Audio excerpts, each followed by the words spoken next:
Today, people speak a lot about the evil eye, the eye and horror, some type of a mystical bad luck.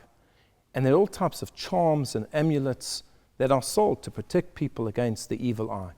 In fact, one day when I was sitting in my office, quietly minding my business, 2 young Israeli girls who were working here in Cape Town barged into my office and were concerned. One of them felt that an evil eye had been put on her, a hex, and she wanted some type of an amulet or some advice about how to get rid of it.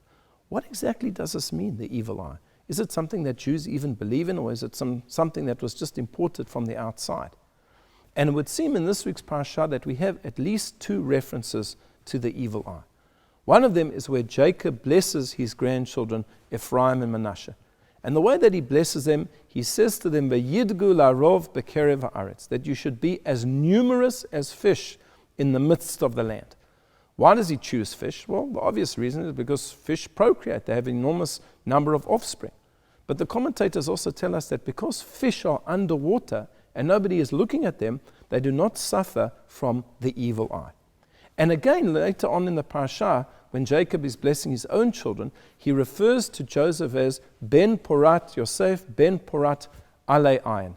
That Joseph is such a wonderful child, he has such chayin, he has such grace, and he is Ale Ayin, he is above the eye, meaning he is above the evil eye. The evil eye has nothing on Joseph, it can't cause him any harm. So again, we see 2 references in the Torah to this concept. There must be something to it. And I think the answer and the explanation to what exactly an evil eye is in fact quite simple. Because we have to contrast it with its opposite, which is an ayin tov, a good eye, which is discussed very often in the Talmud, for example, in Pirkei Avot, in Ethics of the Fathers. What is the difference between the good eye and the evil eye? And our sages tell us as follows.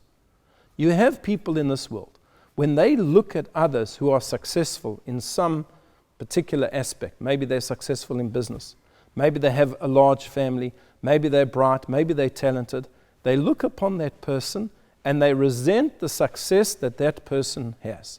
That is what the evil eye is. And even though it's just a thought, but nevertheless in Judaism we believe that those thoughts have a negative energy and can cause all types of problems. First of all, to the person themselves who is resentful. They're not going to live a happy life. They're going to be miserable all of the time because they'll always want what other people have. And they'll always resent other people for the good that they have. But the opposite of that is somebody who is a Baal Ayin Tov, somebody who has a good eye. When they see that other people have success in their life, that they have a child, that they have business success, their attitude is good for them. That's wonderful. That's incredible. In fact, I'm going to be there and I'm going to share in their joy. That's what it means to have an ayin tov. But unfortunately, more often than not, people have the ayin hara. They have the evil eye. They have a negative eye when they look at people. And they see people's success and they resent that those people have success and they want it for themselves. And this is something that we ought to protect ourselves against. But at the same time, we have to foster in ourselves an ayin tov. To look at people and to look at the good that they have and to celebrate in the good that they have. I wish you all a Shabbat Shalom.